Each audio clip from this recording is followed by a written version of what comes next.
Okay, guys, I've got 101, so I'm going to go ahead and get going. Good afternoon, and welcome to the training on the at-risk after-school meals component of the Child and Adult Care Food Program.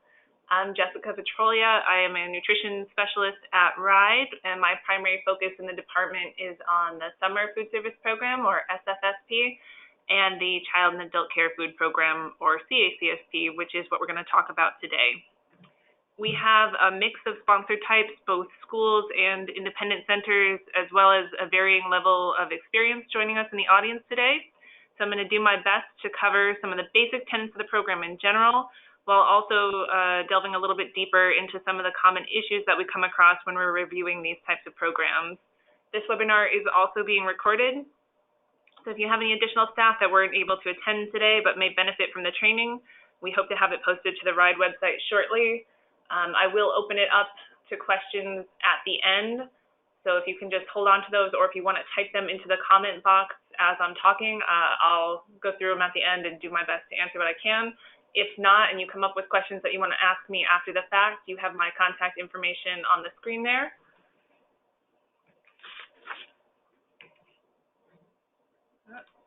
Okay.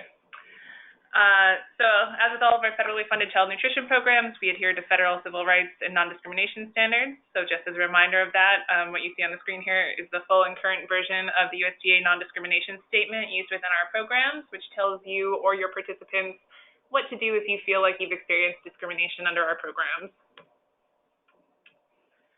So I'm going to start out today with giving you guys an overview of basic eligibility requirements for CACFP at-risk sites. The at-risk after-school meals component of CACFP offers federal funding to after-school programs that serve meals or snacks to children in low-income areas. All at-risk after-school meals are reimbursed at the free reimbursement rate. So to be eligible to participate as an at-risk after-school site, a site must meet all of the requirements as outlined on this slide. So that would include being organized primarily to provide childcare for children after school or on the weekends, holidays, or school vacation periods during the regular school year, provide organized, regularly scheduled education or enrichment activities, be located in the attendance area of a school where at least 50% or more of the children are eligible for free or reduced price meals, have a child care license or be exempt from licensure, meet state and local health and safety standards, and operate only during the regular school year. So note, one question that we get pretty commonly is schools or other centers that want to do family engagement activities and serve at-risk after-school meals or suppers as part of that. So whether it's like a parents' night or maybe like a Halloween or Thanksgiving celebration, those are some questions we've gotten. Those kinds of activities where parents are invited don't qualify for at-risk meals. So you've got to remember that first tenet on the side of being organized primarily to provide childcare. So if a parent is invited, it does not meet that criteria and wouldn't be eligible for at-risk meals. You should also note that not all children need to participate in the enrichment activity that has to be available, but it has to be available to all children. For this reason, competitive sports teams don't qualify individually as at-risk sites for enrichment programs. They can participate in at-risk meals, but only if they attend as part of a broader overarching enrichment program. So that might be a school that offers an after-school homework club that's open to everyone, and the sports team happens to be in the building during that time, and so they come and participate in at-risk meals that are offered as part of that after-school enrichment homework club programming. You should also note that group CEP data can't be used to establish area eligibility. So if an individual school is participating in CACFP and is interested in serving at-risk meals, they must have an individual ISP of 31.25% or higher to qualify. If you're not really sure what that means to you, then your school probably doesn't participate in CEP and you don't need to worry about it. But for those schools that are participating in the community eligibility provision, that's something to keep in mind. Many after-school sites are exempt from licensure, but still must provide capacity to us, so that would be usually something indicated by the fire marshal. All sites serving meals must have a food business license, and just, again, remember that at-risk sites are only eligible for reimbursement during the regular school year. At-risk sites can transition to the summer program, or SFSP, if they're looking to continue to receive reimbursement during the summer months.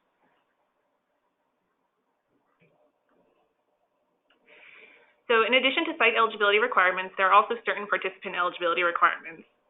In the CACFP at-risk program, participant eligibility is pretty broad, but at a minimum, a child must be participating in an approved after-school program and be under the age of 18 at the start of the school year in which the meals are served. Children or participants with an identified disability who are participating in an approved after-school program may participate in at-risk meals regardless of age. So in that one specific case, the 18 or under does not apply. Programs can either be drop-in or enrolled. Again, the participants don't need to participate in the activities, but they do have to remain on site while consuming the meal. And there is no minimum age requirement in at-risk meals as long as the children are participating in an approved after-school program. So in addition to after-school meals, at-risk meals and snacks can also be reimbursed on weekends, holidays, or school vacation periods during the regular school year only. Programs operating on weekends and holidays or vacations must meet the same criteria as listed in the previous slides. In particular, again, the program must exist primarily for the purposes of childcare and must include structured enrichment activities. If meal times or types vary during these serving periods, the approved agreement on file with RIDE must reflect the appropriate meal types and times. So, for instance, if during the regular school day you serve at-risk suppers, but on school vacation weeks you would like to serve at-risk lunch, you need to be approved for both prior to starting service in your agreement in CNP Connect with us. So another thing to note here is that unlike meals served during the regular school day, meals served on weekends or holidays can be served at any time as long as you've received approval from RIDE. So again, that would be through your agreement in CNP Connect where you indicate what meals you're going to serve and what time periods you're going to serve.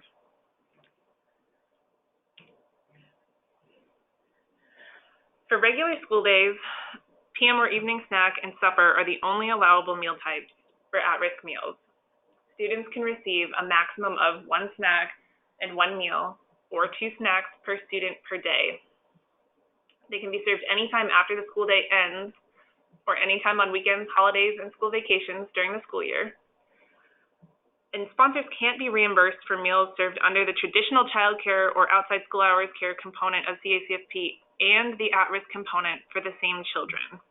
So what this means is for our non-school sponsors, so a sponsor that's in a child care center typically might have a traditional CACFP program where children are there all day long for child care and in some cases also provide before and after school care.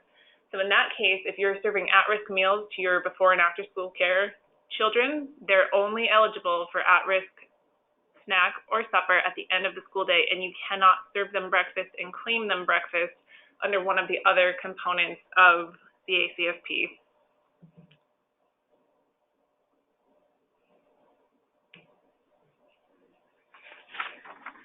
So now that we've talked about the approved meal types, we're going to move into meal pattern requirements. So though there's no minimum age for CACFP at-risk after-school meals, because most of this type of meal are served to school-age children, at-risk meals will follow the meal pattern for the 6 to 12 and 13 to 18-year-old age group under CACFP. Breakfast is an uncommon meal type for at-risk sponsors because, again, the meals do have to be served after school during the regular school day. However, for those sponsors choosing to serve breakfast on school vacation periods, holidays, or weekends, at a minimum, breakfast must include 1 cup of low-fat or fat-free milk, a half a cup serving of fruit and or vegetables, and 1 serving of grain. So you can see a sample breakfast here on the screen. Lunch and supper share the same meal pattern requirements, and at a minimum must include 1 cup of low-fat or fat-free milk, 2-ounce equivalent of meat or meat alternate, a half a cup of vegetables, a 1/4 cup of fruit, and 1 serving of grains. A second vegetable may be served in lieu of the fruit component in the same portion size, and the meal would still be considered reimbursable. But note that fruits cannot replace the vegetable component. So for example, you could choose to serve a half a cup of corn and a 1/4 cup of peas, and that would meet both the fruit and vegetable requirement, but you could not serve a 1/4 cup of watermelon and a half a cup of orange wedges. 2 fruits would not be allowable under the CACFP meal pattern.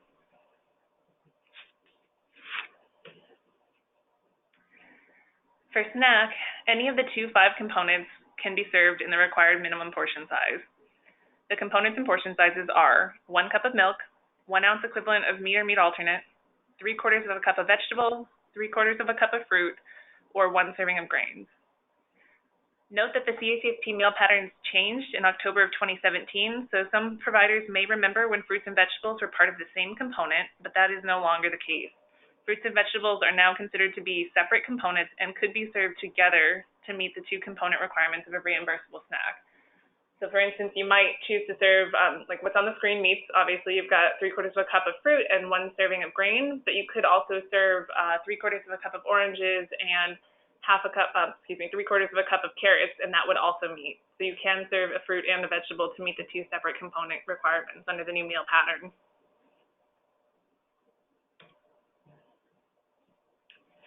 So in addition to the basic component and portion size requirements, CACFP meals do have some additional requirements. There are additional in-depth resources on CACFP meal patterns on the RIDE website, but in summary, the additional requirements are as shown on the screen. So at least 1 serving of grains must be whole grain rich per day, and the whole grain rich item must be clearly designated on the menu. Cereal can have no more than 6 grams of sugar per dry ounce. Yogurt can have no more than 23 grams of sugar per 6 ounces. Grain-based desserts do not credit towards CACFP meals. Juice can be served no more than once per day. Foods cannot be deep fat fried on site, and water must be made available and offered throughout the day. Note on the water requirement that though it has to be available and offered throughout the day, it cannot be served in place of milk. So you shouldn't be offering water or milk. Water does not count as any component under the CACFP meal pattern. School-based sponsors should also note, in particular, the sugar requirements for cereal and yogurt, as well as the inability to credit grain-based desserts, as these are items that differ from the school meal patterns. Grain-based desserts include any item in the Exhibit A grain chart with a subscript 3 or 4, as well as any food items that are generally regarded as desserts. This includes granola bars, breakfast bars, turnovers, and other items that might be considered creditable under school meal patterns. For more information on creditable and non-creditable items, including grain-based desserts, sponsors should refer to the USDA's interactive online food buying guide or the additional resources that are available on the RIDE website.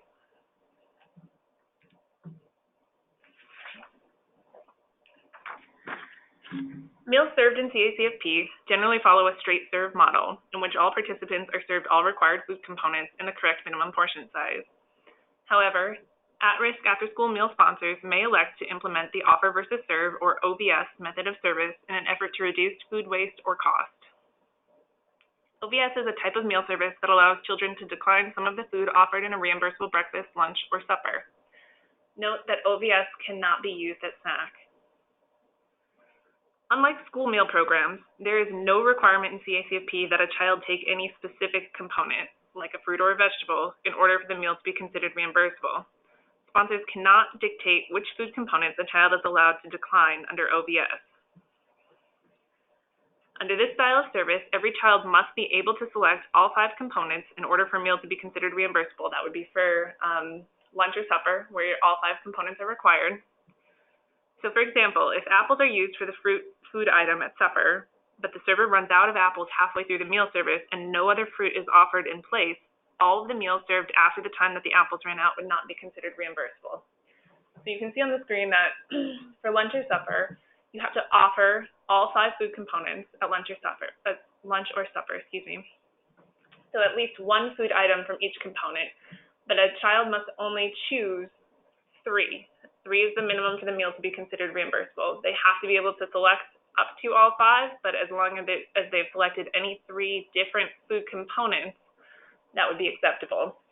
In some cases, sponsors will choose to offer more than 1 food item under a specific component. So you might offer like carrots and celery as a vegetable choice. In that case, you can tell participants that they're limited to only take 1 vegetable.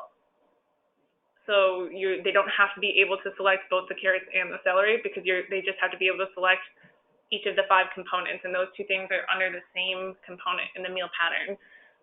So if they were to take like a milk, celery, and carrots, you've only got 2 out of 5 components there. So it doesn't technically meet the meal pattern requirements, and that meal wouldn't be considered reimbursable. They would need one more food item from a different food component.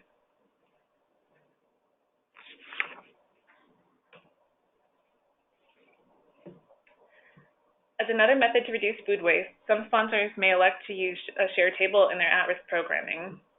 Share tables allow a child to return whole food or beverage items selected as part of a reimbursable meal that they choose not to eat. In general, this works best for packaged items like packaged crackers or packaged grain, whole fruit items. It is possible to do it for things like milk or juice, but you do need to make sure that you are meeting all of the local health department standards. The Rhode Island Department of Health is working on guidance for the use of shared tables in child nutrition programs in general. But just as a general rule, you need to make sure that anything that's left on the shared table is held in compliance with food safety standards. So that would be on ice for anything that's cold and potentially hazardous, like milk or cheese or deli meats, or held warm if you were going to accept anything warm back. But typically, again, it would be best served for those prepackaged grain items or whole fruits.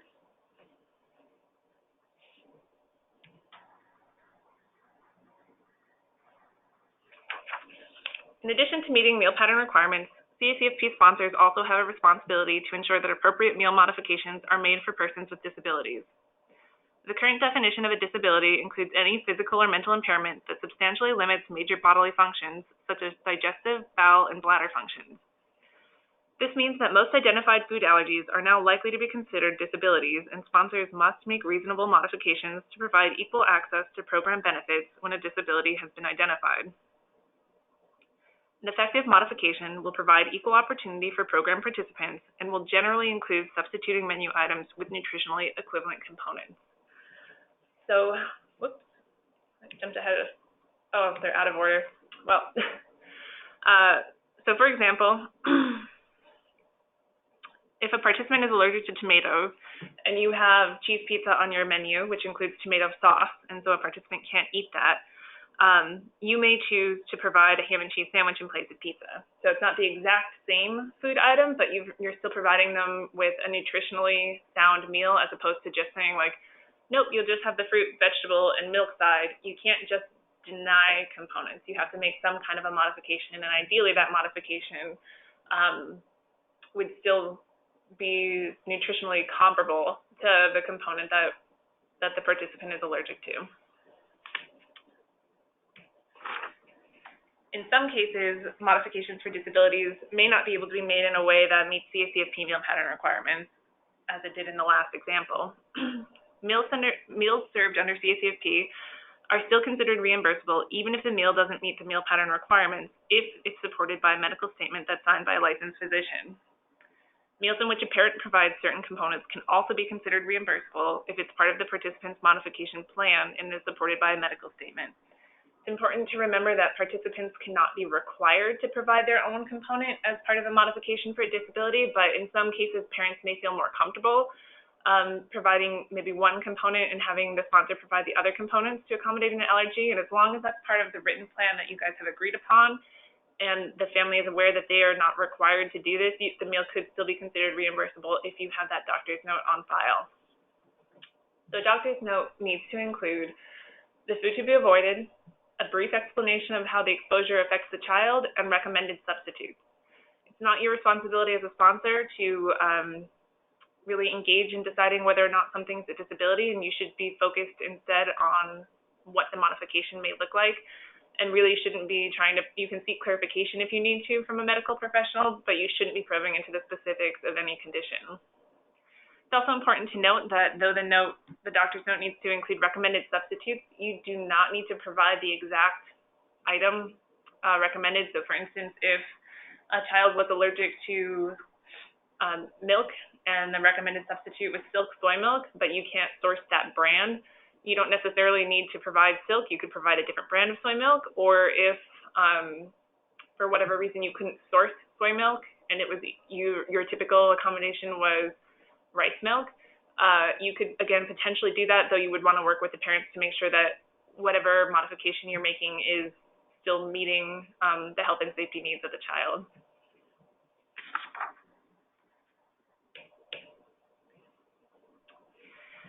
Okay, so switching gears, now that we've talked quite a bit about meal pattern. We're going to move on to start talking about record-keeping requirements. As a program sponsor, you're required to keep various types of records to support your CACFP programming. The first type is a participant record. Because all at-risk meals are reimbursed at the free rate, the participant record-keeping requirement is pretty sparse. You are not required to collect meal benefit applications, and you're also not required to keep any specific type of enrollment form for at-risk participants. But what you do need to maintain is a daily attendance record that is kept separately from your meal counts. So you can't have a sign-in, sign-out sheet that says 80 kids showed up and therefore you claimed 80 meals. They need to be maintained separately, though you could do that on the same piece of paper if you wanted to. An acceptable attendance record would include the date and each participant's first and last name, so either a roster where you have the kids listed and you check them off as they come in, or whether they're just signing in as part of a drop-in program. Either way would be fine. And the only other participant record that's required would be anything to support a meal modification, like I mentioned in the previous slide. So if you're providing a modification that's outside of that meal pattern, then you would need the doctor's note on file. So the next type of record would be a meal service record. So there are multiple things that you would need to maintain to support the service of a reimbursable meal. The first is a daily dated menu listing all food items served for each meal type claimed for reimbursement, and that includes any substitutions from the planned menu. So if you plan your menu in a way that your fruit component for supper just says seasonal fruit, then the expectation here would be that on the day of service, your server crosses out the word seasonal fruit and puts in the actual fruit item, apple, orange, banana, whatever it is that was served. Or if your menu said ham and cheese sandwich, but for whatever reason you had to serve pizza instead, that you would cross out ham and cheese sandwich and write in pizza. So we should be able to see a record of exactly what was actually served on each day of the month and for all meal periods. So if you're claiming supper and snack, you would need to maintain that for both. We often see sponsors that will use a cycle menu. So they'll just have a week 1, week 2, week 3, week 4. It's okay for you to use a cycle menu, but what we would need to see is that specifically dated menu. So we can't come in and look for records from November and have you just pull a generically week 1, week 2. It would need to say November 1st, November 2nd, November 3rd, so we could see specifically what was served on each day. And the same is true for snacks. A lot of times we'll see sponsors that will have a system in place where they just let their staff pick from a list of items. So it might be like, you can have yogurt or cheese or milk, pick one from this column, and then pick one thing from this column. And that's an okay method too, but we have to see what was actually served on each given day. So if you let your staff offer a multitude of things or pick from whatever's like in the cupboards, they still need to have a system in place where they write down what they actually pulled out of the cupboards and served for that day. So in addition to dated menus, if you are a sponsor of multiple sites or you're receiving meals from a caterer, you would need daily delivery slips or other records that show the total number of meals prepared or delivered for each meal service at each site. You need to maintain daily point of service meal count records for each meal period. So point of service would be at the time that the child actually receives a meal. You'll need itemized receipts for all food and supply purchases made to the program. So if you're receiving items from a food service management company, that might just be your vendor invoice. Or if you're actually going to the store and purchasing from like Stop and Shop or BJ's or whatever, you would need to save the receipts. If that's the case and you're a center that does your shopping at say BJ's, and you commingle your purchases with other things for your center like diapers or paper towels, you would need to just highlight the items that are attributed to CACFP. And then lastly, you also will need recipes, labels, and or product formulation statements to support at least a 1-month representative cycle of what you're serving. So what that means is that most sponsors will serve on a cycle menu. You need to save documentation to support your whole grain rich items, so we should be able to validate that items that you're serving are whole grain rich, that your cereal meets the sugar requirements, that your yogurt meets the sugar requirements. If you have a processed food like a chicken nugget, you would need a product formulation statement, or if you have a combination food like lasagna, we would need to see a recipe so we could validate that you're starting with the right amount of like ground beef or pasta or whatever it is to meet the minimum requirements of your portion size. We know that this is a burden, particularly for the smaller sponsors who are not using a food service management company, and so that's why we're asking you to just do it for a 1-month representative cycle. Be sure to save the cycle menu that you're using and the corresponding documentation, but that way you don't have to save it for every single food item each time you swap something out on your menu. And that way we can spot check to make sure that you understand the various menu planning requirements. And again, you can find more information on those requirements and specifically about the documentation that you need to maintain if you go to the RIDE website. There are some recorded webinars that talk really more specifically about the meal pattern and the documentation requirements.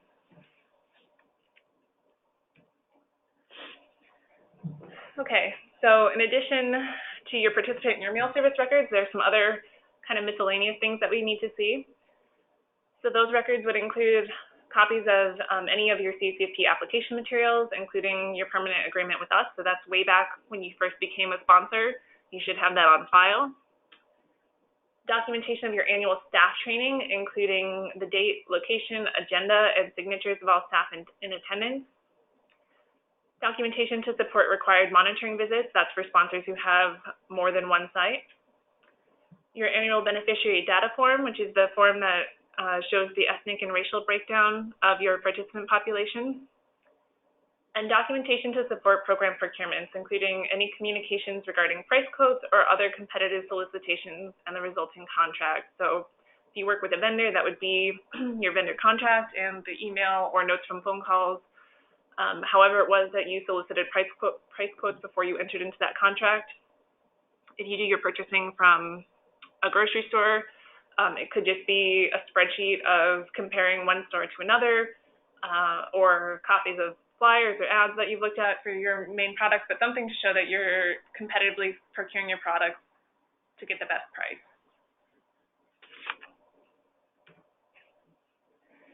So now I'm going to go a little bit more in depth into some of those requirements that we just talked about, the first of which is training. So training must be provided to all key staff participating in the CACFP. It has to be done prior to operation. It has to be done at least on an annual basis after initial training has taken place. It needs to include topics that are relevant to the specific tasks that your staff will be responsible for. So, it might not make sense for your staff to be trained specifically on the sugar requirements for cereal or yogurt because they don't actually do the purchasing, but they still would need to have maybe basic meal pattern requirements so that way they know what needs to be served and what the expectation is for a reimbursable meal. You also need to ensure that civil rights training is included annually and should be specifically documented. So if you have a training agenda for your CACFP topics, civil rights should be listed out separately on that agenda so we can see that you've covered both. And as I mentioned in the previous slide, training has to be documented through the agenda, including the specific topics and a sign-in sheet. So for SFAs that are participating in the NSLP, in addition to CACFP, food service staff who received training under the school lunch program are not required to attend separate CACFP training. However, your training efforts for those staff under NSLP must still be documented, and CACFP topics should still be outlined during this training as appropriate. So it's not, if you do an initial orientation training at the beginning of the school year for all of your staff that serve your school meals, and some of those staff also serve CACFP, you don't need to require them to attend a separate training, but you should still talk about the differences, so what the requirements are or the expectations in terms of taking meal counts, and what they are in terms of meal pattern, especially if you're using a different model of service, like if you use offer versus serve at lunch, but don't do that for your at-risk meals or anything of that nature.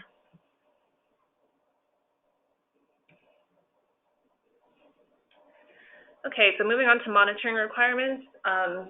Monitoring requirements apply only to those sponsors that we consider to be a sponsoring organization. So that's anyone who has more than one site. For those sponsors that have multiple sites, you have to conduct at least 3 monitoring visits per year, one of which is a scheduled visit and 2 of which are unannounced, and no more than 6 months can lapse between any monitoring visits. For any new sites, a visit must be conducted within the first 6 weeks of operation, and you'd also be required to do a pre-approval visit. For each of these types of visits, RIDE has forms for use You should be using our approved forms. You should be documenting your monitoring visits. If for whatever reason you want to alter the RIDE provided monitoring forms, you would need to pass those by us for approval before you implement them. If you find one or more serious deficiency during any review, then the next review must be unannounced. And we also need to see documentation of follow-up of the monitoring visit. So if you've detected any kind of serious issue, we need to see evidence of corrective action and what was done to ensure that that corrective action was implemented. For any at-risk sites that are participating in the summer program, you can count one summer review towards your CACFP review monitoring requirements. So for instance, if you're a school that participates in at-risk meals during the school year and then transitions to the summer program in the summer, you would only need to conduct 2 visits during the school year and could count your one summer review towards one of your 3 CACFP monitoring visits. You just need to make sure that that documentation is available. Additionally, school sponsors, so SFAs, don't need to conduct pre-approval visits for school-based sites that already participate in the school lunch program. So if you're a school district and you have an elementary school that's interested in coming on board to offer at-risk meals and that school already participates in the school lunch program, you wouldn't need to do a documented pre-approval visit for that site.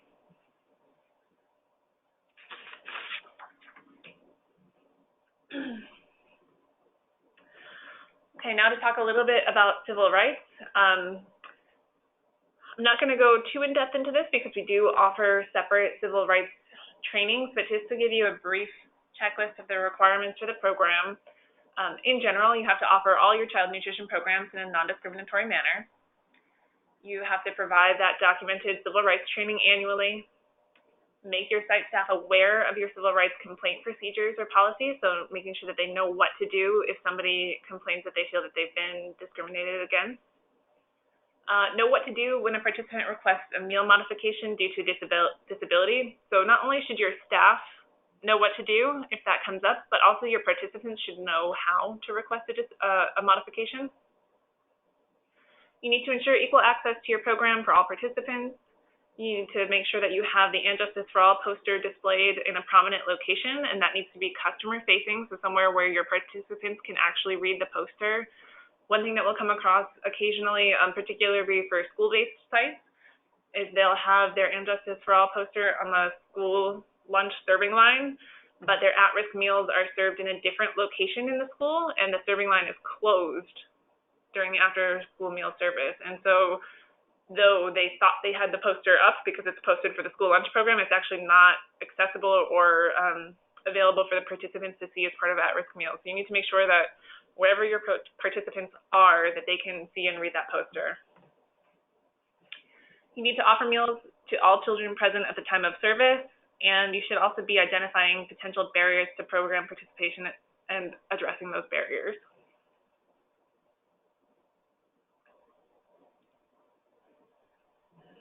Procurement, I'm not going to talk too much about this. I mentioned it in the record keeping slides, but just as a general rule, any participant in a federally funded child nutrition program has to meet federal procurement standards, which includes these 3 procurement methods: micro-purchasing for any purchases up to $10,000 that are spread equitably among vendors. So that means you're not going back to the same store again and again, but are maybe visiting multiple stores for your small purchases. Then there's a small purchase method, which is anything between that threshold of $10,000 and $250,000. You'll see the crossouts on the slide. These thresholds just changed recently. So if we're familiar with the regulations, they used to be lower, but have recently been raised, which is why you see those crossouts. So small purchases is an informal method of procurement where you can just informally get price quotes. So making a phone call, creating that spreadsheet, like I said, if you were going to the grocery store, or via email, any of those methods would be fine for small purchases. So it applies, again, for anything under $250,000. And if it's under $10,000 and you're not spreading the purchases equitably, so you're going to that same store again and again and again, then you would use this small purchase method to document your procurement. And then the last method is for large purchasing, which would be anything over $250,000, and that requires a formal procurement method, which would be issuing an RFP, a request for a proposal, or an IFB, an invitation for bid. And if you're going to go through that process, you would contact us for templates.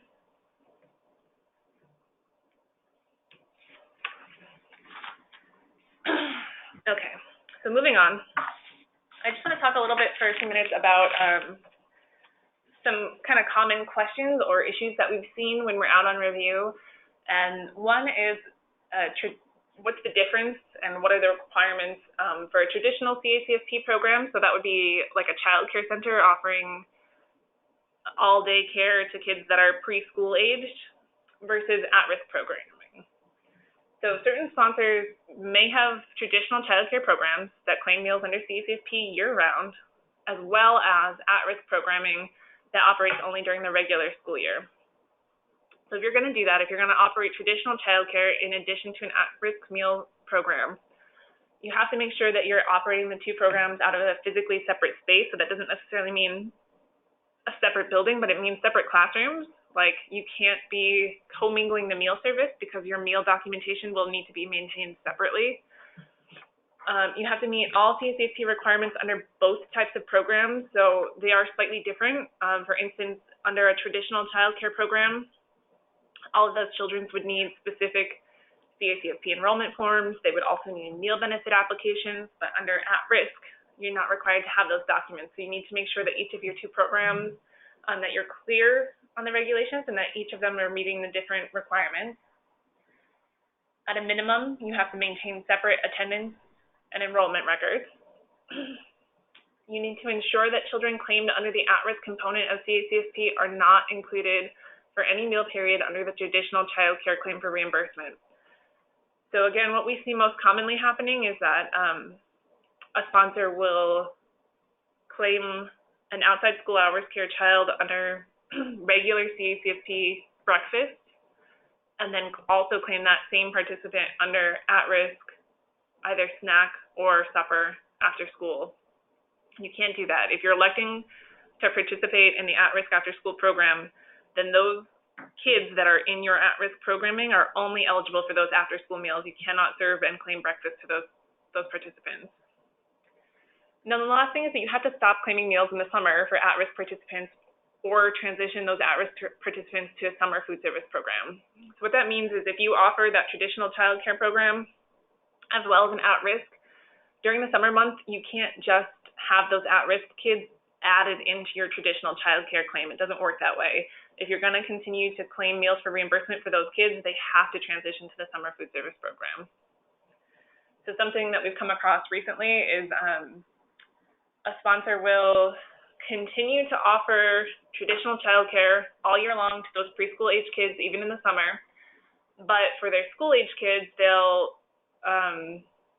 start to offer them summer meals under a different sponsor, and then still claim them for snack under traditional childcare. So that's kind of the same as claiming them for breakfast under outside school hours care, but then at-risk snack and supper. You can't claim the same participant. They can't be being claimed at the same site for the same participant under different meals programs like that.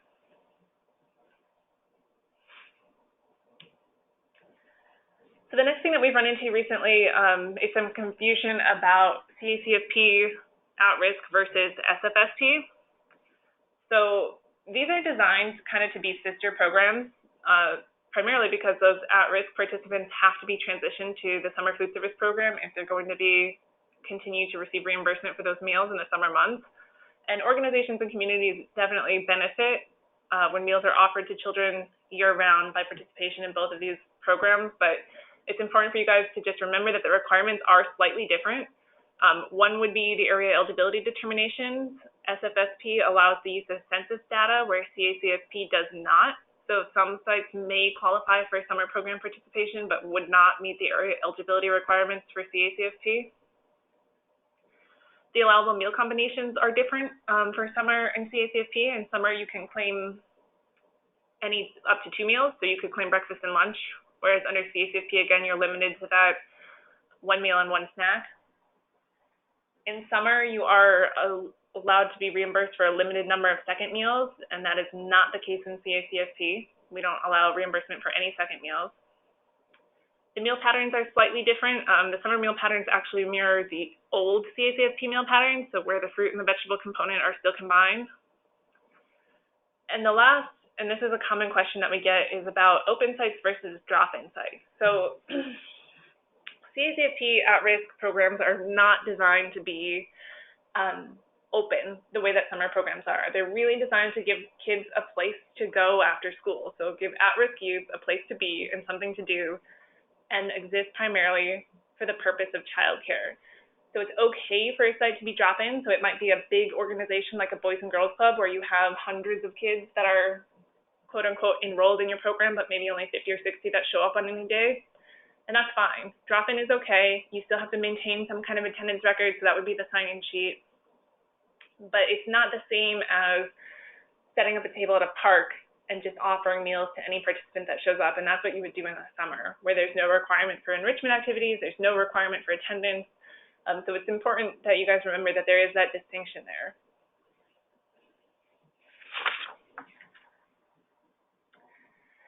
So that's kind of it. That covers the main nuts and bolts of operating an at-risk program, kind of the differences between at-risk programming and some of the other CACFP programs and the summer program. What you have on the screen here is contact information for the staff at RIDE that are responsible for summer and CACFP. Many of you guys on the call are probably familiar with some of the other members of our team, like Steve Carey and Sandra Fabrizio. If you have their contact information, by all means, you are welcome to reach out to them. They are not primarily focused, though, on CACFP and SFSP, so if you do reach out to them, they may refer you to either myself, Roxy, or Ashley, who you can find our contact information on the screen. So we are going to be the best people for you to call with program questions. So that would be meal pattern, eligibility, anything like that, record keeping. If you have questions about getting into the system, so into CNP Connect, or about your claim, David Matos, who is our fiscal tech, is the best guy for that. So his email and phone number are on the screen there as well. So at this point, I'm going to open it up to questions. I'm going to stop sharing my screen so that way I can just kind of sift through the questions. And if you guys are able to unmute yourself, if anyone is using phone audio, you can feel free to speak up. Otherwise, just give me a minute to kind of look through the questions, and I will give you the answers to the best of my ability.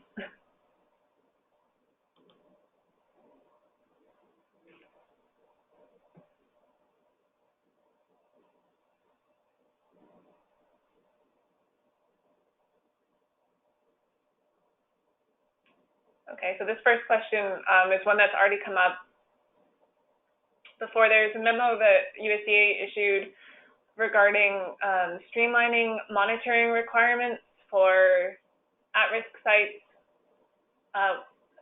NSLP sponsors that also participate in at-risk meals. So basically, the memo is vague, and it says something to the effect of SFAs must continue to monitor their sites, but they can align their monitoring requirements with NSLP. The USDA has not provided any specific ways in which the requirements can be aligned because they are different. NSLP requires just 1 visit per year, while CACFP requires 3. So basically what a sponsor can do is if they have a proposed plan in place to align their monitoring in some way, they can submit that plan to RIDE, and we will review it and determine whether we think that it will still allow a sponsor to meet program integrity requirements, and from there we would either approve or deny that plan. There's no specific way that the USDA is recommending that SFAs align their specific monitoring requirements. They're actually more in that memo speaking to how a state agency can align our requirements, which means that for a school sponsor, when we go out to do a school lunch review, we typically will do a CACFP review at the same time. But as far as at the sponsor level goes, there's not really any additional clarification on that. It would be up to the sponsor to submit a plan for consideration by the state agency. That was the only question.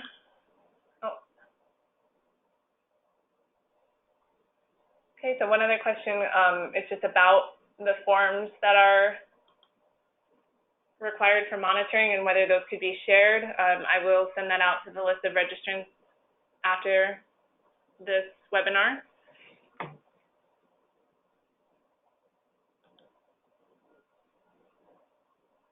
I do have one or two potential new sponsors on the call that are curious about what the next steps are for becoming new sponsors. So for those few people, you'll need to reach out to me individually. There are a few more pieces of training that you'll need to actually figure out navigating the application process and the online system, but this will be a good resource for getting your ducks in a row for actually running the program. That's all I have in terms of questions that were submitted through the chat box. If anybody else has a question, I'll give it another minute or so.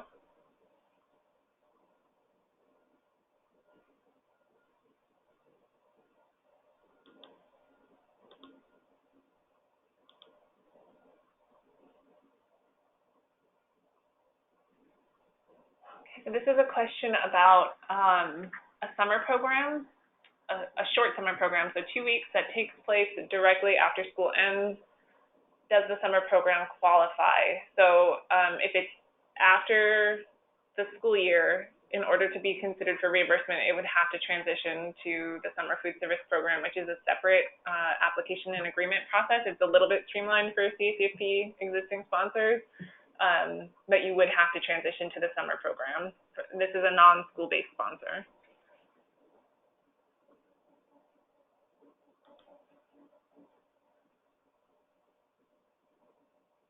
Anybody else with questions?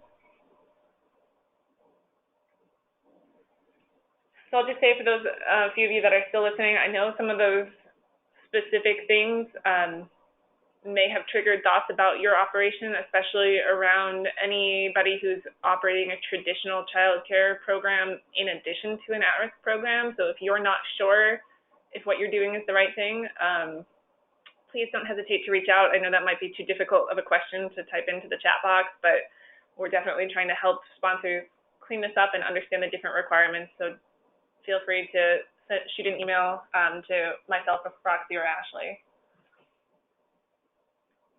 Okay, that looks like it was all of the questions. So I'm going to go ahead and call it good. If anybody else needs anything else, please feel free to reach out. Otherwise, we will plan to have this recording posted to the website within the next couple weeks or so. And we're here if you need us. Thanks, guys.